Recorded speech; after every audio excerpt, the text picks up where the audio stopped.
Okay, you want to buy a house. So what's your first step? Stay tuned.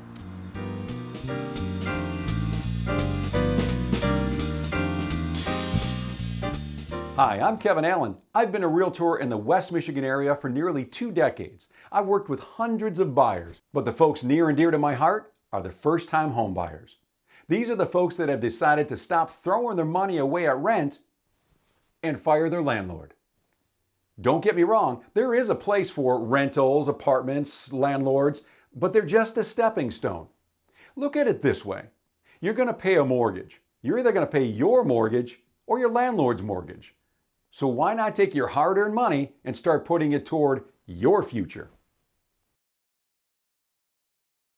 So, what's the first step? Find yourself a good realtor to work with. Hire that person as your buyer's agent. You'll save time, money, hassle, and you'll have professional advice through the entire process. Plus, in most cases, your realtor's fee will be paid for by the seller side, well, at least here in Michigan. So why not have a pro working for you?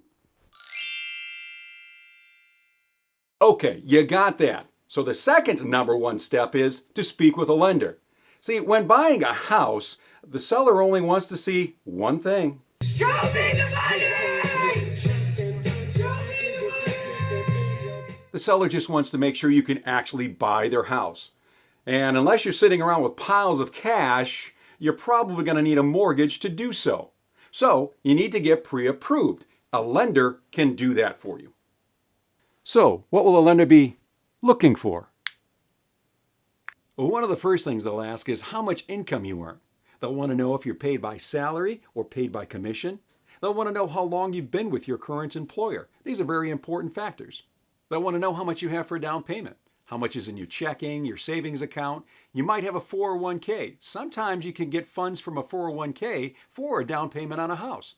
Also, they'll ask if there's a potential of a gift. That means if somebody in your family says, hey, I heard you're buying a house, we'd like to help. There's a certain way you have to do that. Your lender will want to know how much current debt you have. They're looking for your debt ratio, basically how much is coming in and how much is going out. Now, a good rule of thumb is that your mortgage should not exceed 30% of your monthly income. Beyond that, your total debt should not go beyond 45% of your income. We're talking car payments, credit card payments, your mortgage. I mean, let's face it, you don't want to be house broke. Next up is credit score.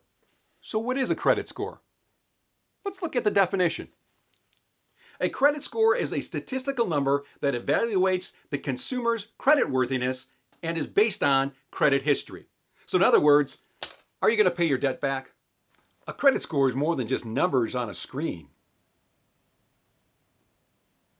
Your credit score will determine what kind of loan you get, your fees, your interest rate, how much of a down payment you'll need, and of course, how much house you can afford.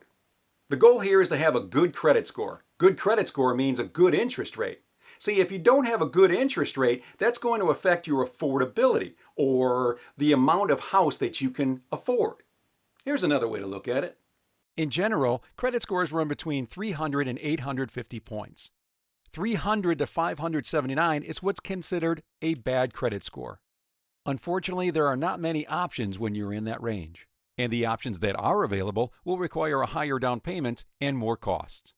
580 to 689 is what's considered a fair credit score.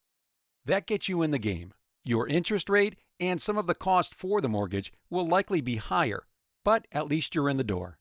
690 to 719 says that you've paid your bills on time. You've done a good job paying your bills, paying back your debt. You have a good credit score. You will see lower interest rates and lower cost for the mortgage. Good job. 720 to 850, you have an excellent credit score. You will have the best rates, the lowest cost, and the most options. Fantastic job. Okay, that's a lot of information here. So when should you talk to your lender? So, if I want to buy a house by the first week of June, I probably want to speak to my lender by the last week of May. Yeah. No. What you want to do is start early. Get ahead of the game. See, from time to time, you might have an error on your credit report. That can bring your credit score down, which means your interest rates go up. So if you have a little bit of time, you might be able to take care of this discrepancy and bring that credit score up. So what are you looking for in a lender? Well, my recommendation is find yourself a good local lender, somebody who knows the local market, somebody who has a good reputation, and somebody that you can feel comfortable with. So how do you find a lender? Well, ask around. Odds are you know somebody who recently purchased a home or maybe refinanced. Ask about their experience.